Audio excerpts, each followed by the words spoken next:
from the station you count on. This is KARK 4 News with your forecast first. And the extremely cold weather sticking around, although it will warm up. Some changes on the way before we get to that warm up. Good evening, everybody. Thanks for joining us. I'm Bob Clausen. And I'm Ashley Ketz, because we are your weather authority. Chief Keith Monahan joins us now with just what we can expect going through the next 48 hours. Keith. Well, Bob and Ashley and everybody else out there in Arkansas, we can expect at least some moderation in the temperature department.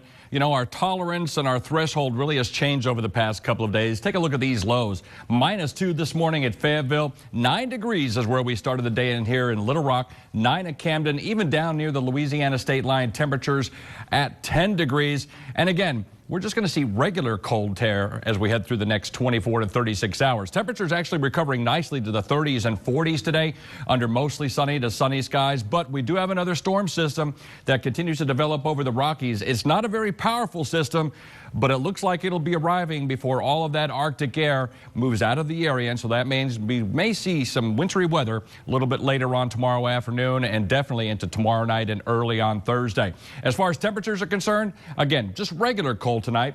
Folks dropping to the upper teens to low 20s in eastern Arkansas and the mid-20s across the western border counties with Oklahoma. For Little Rock overnight tonight, clear skies early, then becoming partly cloudy. By morning, we're going to start at a relatively balmy as of late, 22 degrees. Your complete forecast in just a couple minutes. All right, Keith, thank you very much. We turn from Keith now to some breaking news this hour. Little Rock firefighters battling an apartment fire at South Oaks Apartments. That is on Fair Park Boulevard in Little Rock.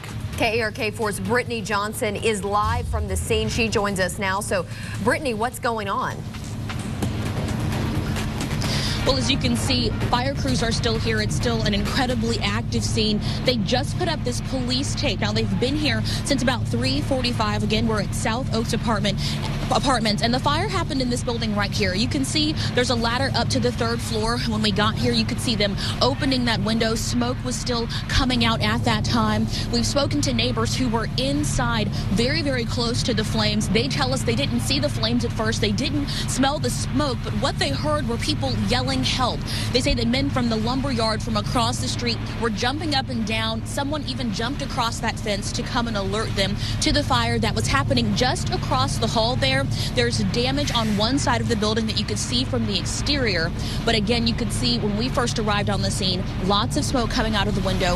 Authorities have not confirmed whether or not everyone has made it out safely. When I spoke to apartment management, they told us that this is a 12-unit building and that they do have plans for everyone who lived here to move out. Again, everyone has been evacuated. We're told they do have spaces for them to move into. The Arkansas Red Cross is on the scene. We are waiting on confirmation from fire officials as to whether or not everyone has indeed made it out okay. We'll continue to update you on the situation here at South Oaks as soon as we get more information. Live in Little Rock, Brittany Johnson, KARK 4 News. Thank you very much. We'll catch up with you a little bit later in the newscast. After 3 weeks of silence, Lieutenant Governor Mark Darr speaking out, saying he has no plans to resign, at least not just yet. KARK4's David Goins sitting down with Mr. Darr on why Lieutenant Governor plans to finish his term amid a record fine from the Arkansas Ethics Commission. David, what else did Mr. Darr have to say today? Well, Bob, Darr says he made honest but unintentional mistakes regarding campaign and taxpayer money. He also says he's placing a stake in the ground against political games and those who play them. Now, Darr granting interviews this afternoon at the state capitol in his office. Last month, the State Ethics Commission found that Darr violated 11 separate state laws. In a prepared statement today before he granted those interviews, Darr listed what he calls 3 facts that don't warrant his resignation. Those include misfiling campaign reports, improper travel reimbursements, and using a state credit card for personal purchases, something he says was a mistake he quickly corrected. Even so, Darr says he has no plans to resign. I did no violations that were willful or malicious or had willful or total disregard of the law. Should that matter? I think it very well should matter. So ignorance of the law should be a defense? No, it shouldn't. But what should be a defense or what people should want is elected leaders who are actual human beings that actually make mistakes. Coming up at 6, we'll have more with our talk with Darr, the one-on-one sit-down, and why he believes most who are calling for his resignation this evening are doing so strictly for political gain. Live at the state capitol, David Goins, Channel 4 News. All right, thank you, David. and we are your election headquarters. And early voting began today to fill the seat left vacant after a state lawmaker resigned.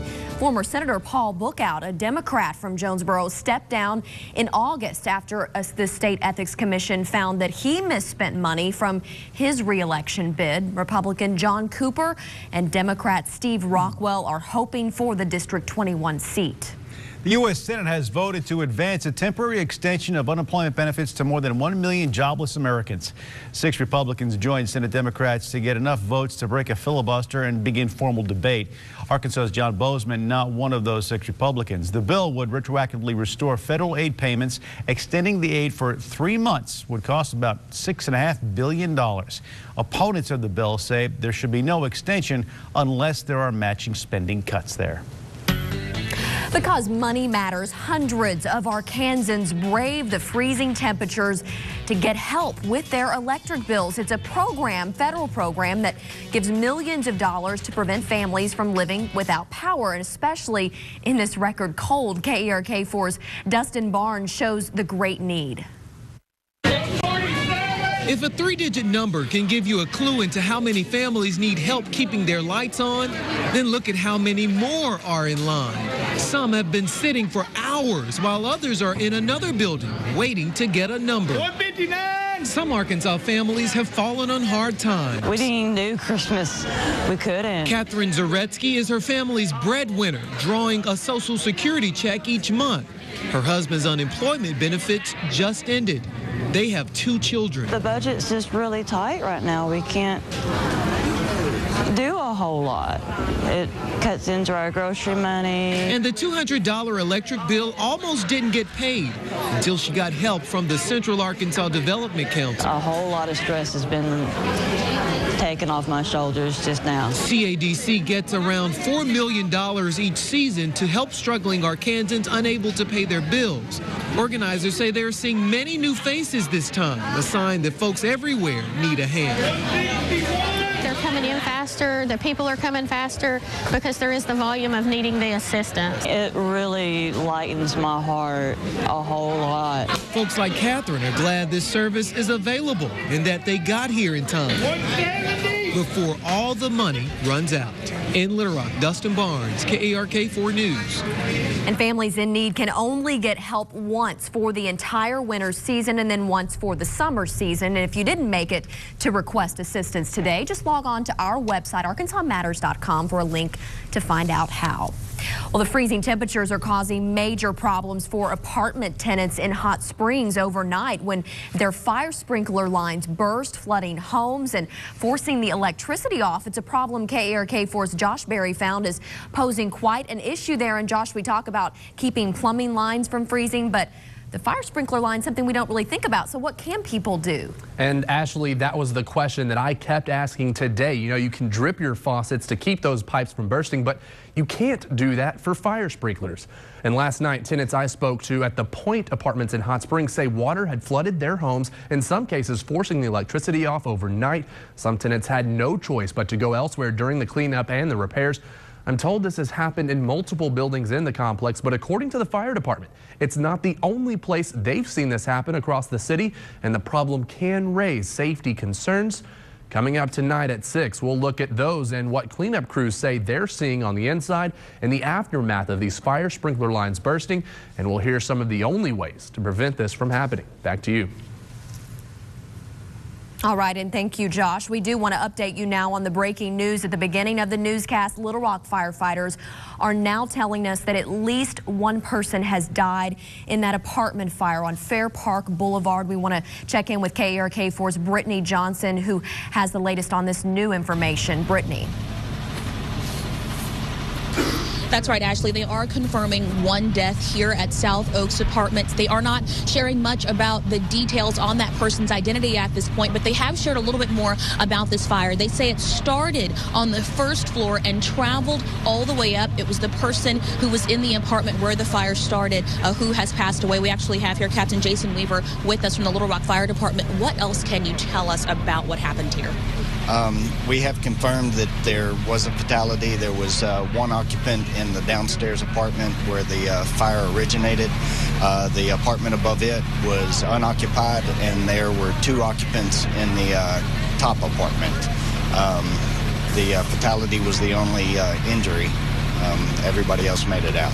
What can you share with us about the damage? You can't see much from the outside. What's it like inside? A lot of heat and smoke damage. It vented out one of the bedroom windows and went up the side of the building. You can see quite a bit of damage on the north side of the structure. But inside, everything's charred and it's black. We know it's early in the investigation, but can you share anything about how it may have started? No, ma'am. Fire marshal's on scene. He's doing his investigation, and we'll work in conjunction with Little Rock Police because it's an unwitnessed fatality. They'll do their investigation and treat it as a homicide and rule out any foul play.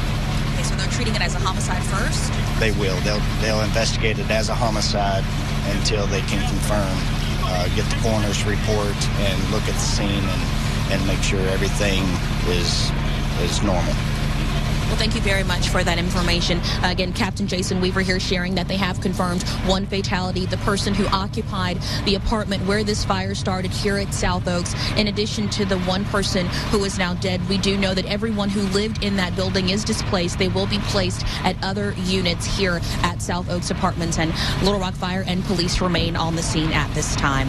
Live in Little Rock, Brittany Johnson, KARK 4 News. Thanks, Brittany. We'll have more tonight at 6. And we'll have more right after a quick break. KARK4, your weather authority. Arkansas's certified most accurate forecast with Chief Meteorologist Keith Monahan. Well, we've got some good news and some bad news. The good news is the Arctic air beginning to loosen its grip on Arkansas. The bad news is it's not going to be out of here quick enough before the next storm system begins to arrive. And that means some wintry precipitation is going to be possible. The National Weather Service has already issued a winter weather advisory for far southwest Arkansas. And that is in effect from very late tonight through noontime tomorrow. Freezing rain up to about 1/10 of an inch of accumulation on elevated objects is possible as we head toward late tonight into the first part of Wednesday. So if you do have any travel plans out to southwest Arkansas, keep that in mind. I do suspect that we will see these winter weather advisories expanded a little bit further off to the north as we head through the next 12 to 24 hours as the storm system gets a little bit closer. It doesn't look like a huge event, but as we all know, it doesn't take a whole lot of freezing rain to make roadways very, very slick and travel very difficult. We're going to talk about that all over the next couple of minutes. Take a look at the temperatures today. Normally, we might say, boy, this is really cold. But after yesterday, we'll take it. 30s and 40s, 37 right now here in Little Rock. 44 out at Fort Smith. We've got 39 at Arkadelphia, 34 at Stuttgart. And in far northeast Arkansas, closest to that core of the coldest air temperatures right now holding in the mid to upper 20s. And again, here in Little Rock, under sunny skies, we are at that 37-degree mark. Our high today was 39. Dew point still very low, a very, very dry atmosphere outside. So although you may see some precipitation on radar later tonight and early tomorrow, a lot of that initially won't be making it to the ground. It'll have to saturate the lower levels of the atmosphere before it will make it to the surface. Winds are south to 12 miles per hour, a sign of warming winds, and a barometer 30.42 inches of mercury, and it's falling with that area of high pressure moving away. That Arctic high now moving over the southeastern United States. And for those folks that like to go to the beach, I'm told a lot of people from Arkansas like to go down to Destin, Florida. The temperature in Destin right now is only 34 degrees, so it is warmer across most of Arkansas than it is across portions of the Gulf Coast. But they will be warming up as well, as will we over the next 24 to 36 hours as that area of high pressure continues to move eastward. Now, the downside of that, with those southerly winds, we're going to start to tap in a little bit of moisture, and that moisture will be coming up ahead of a storm system moving out of the Rockies into the Central Plains. I think we're going to be looking at the possibility of some rain first thing tomorrow morning over portions of far western Arkansas. Might be mixed with some sleet and freezing rain initially, then change over back into rain during the course of the daylight hours. By tomorrow evening, that rain gets a little bit closer to the central Arkansas area, the Little Rock area, and I think we may start as a little bit of rain that may change change over into some freezing rain, especially in areas generally north of Interstate 40. Now, in those areas, we could see some minor ice accumulations. And as I mentioned a moment ago, it doesn't take a whole lot to make roadways very slippery. So you need to watch the forecast as we head toward late tomorrow into early on Thursday, because Thursday morning rush hour in some places, especially the northern half of the state, could be a little bit slick. But by Thursday noontime, that all will change back over into rain as milder air moves in. This is a weakening storm system, so those areas of rain will be diminishing by late afternoon, but a much stronger storm will be approaching by late Friday. Could see a couple of areas of rain Friday, and then widespread rain and a couple of thunderstorms for Friday night into the first half of Saturday. Behind that system, we're looking for Pacific high pressure building in, and it looks like that will give us a pretty nice balance of the weekend. Tonight, though, partly cloudy skies. We're down to 22. Tomorrow, it'll become cloudy, a 20% chance of light rain by late day. Look for a high temperature near 40. Your weather impact number for tonight, we'll put it at a 3 for the cold temperatures, a 3 for the cold weather and rain chances on Wednesday, a 5 mainly for Thursday morning. We could see some areas of freezing rain, especially along and north of Interstate 40. But by Thursday afternoon, temperatures get above freezing. We're going to be up into the upper 30s. That means everything changes to rain. Then it's into the 50s and 60s with rain Friday and early Saturday, and then sunshine returns for the last half of the weekend. Stick around. We'll be right back. KARK 4 News at 5 in high definition. All of this cold weather is not holding Oaklawn racing back as they prepare for opening day this weekend. That's right. Nothing can hold back the horses. The horse racetrack has their fingers crossed, you could say, after the first weekend of 2013 was postponed because of the rain and the poor weather. Oaklawn officials say drainage issues they experienced last year on the track have been resolved. The track has been keeping an eye on the cold weather of 2014, and while it may have affected racing preparation short term, they don't see it creating a problem for when fans plan on filling the stands. We were really cold, as everybody else in the state is. We did have to cancel training yesterday. Even if we have rain this weekend, we're really looking forward to having a great weekend. It'll warm up because it is a hotbed of racing activity in Arkansas. Oaklawn is unveiling additions to the racing side of things for the 2014 season. One of the racetrack's newest draws is Oaklawn Anywhere, allowing Arkansas residents to place bets anywhere with just their smartphone or their tablet. Oh my, Oaklawn is now in the process of taking entries for 9 races featured on opening day, and it's expecting a great season with some new features and lineups. Stay tuned for that. Always a lot of fun. And while the city opens warming centers, Little Rock Zoo is doing the same for its residents. Got to keep that in mind. Yeah, the zoo says nearly all of their animals are staying inside and even adding these heat lamps to help a variety of species keep warm. But the zoo doesn't stop there. It also has extra hay on site to help build up walls and cut down on the wind chill for animals that do have to venture outside. But the key, lots and lots of extra bedding, even for these guys here. Most, again, the animals staying inside at night. They got to stay warm. Coming up, we're going to see why a group of Arkansas students were chosen to try out Google Glass. Pretty neat stuff. Coming up tomorrow morning, we're going to be live from Panera Bread and talk about losing weight using the My Panera Lose It plan. And Steve Wildman Wilson is going to join us in studio to talk about a big event at the Gray Lake State Park. I bet it has something to do with our national symbol, you think? It all starts tomorrow at 5 o'clock in the morning on KARK4 Today.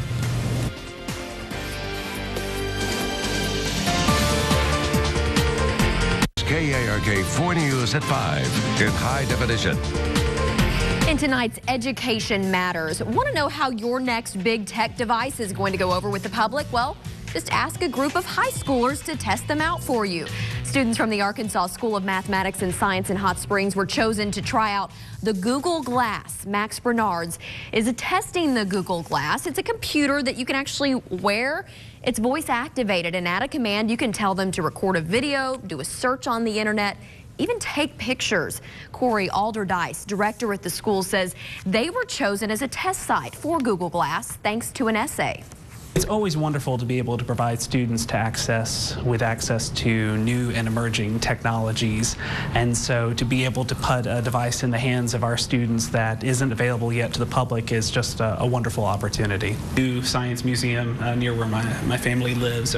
Google Glass for $1,500, but they say it was worth the money. Alderdice says Google Glass is set to be on the market sometime this year. There's this evening. Rotary in Arkansas celebrating a milestone. The oldest civic organization in Arkansas celebrated a 100-year charter today.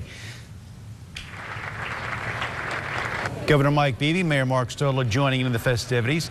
The Rotary Club is an organization of business and professional leaders united worldwide. I'm Mark Stodler, Mayor of the City of Little Rock, Arkansas, do hereby proclaim the 1st through the 7th of January 2014 as Little Rock Rotary Club Founders Week.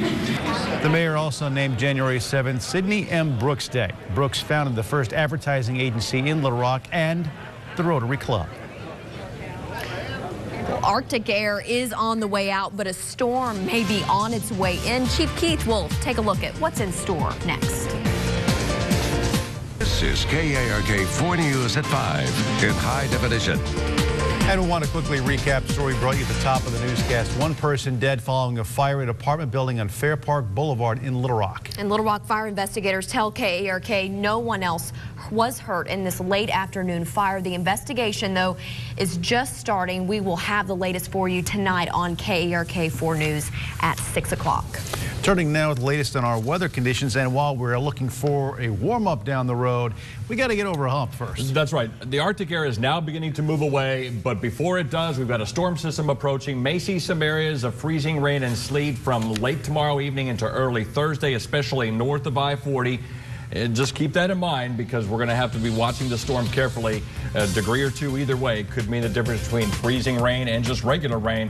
But once that system moves through, a regular rain system on Friday into Saturday, and then the rest of the weekend looks pretty nice. Temperatures in the 50s to around 60 degrees. Looking forward to that warm-up. Keith, yes. Thank you very much. And thank you for joining us tonight at 5. We'll see you back here at 6.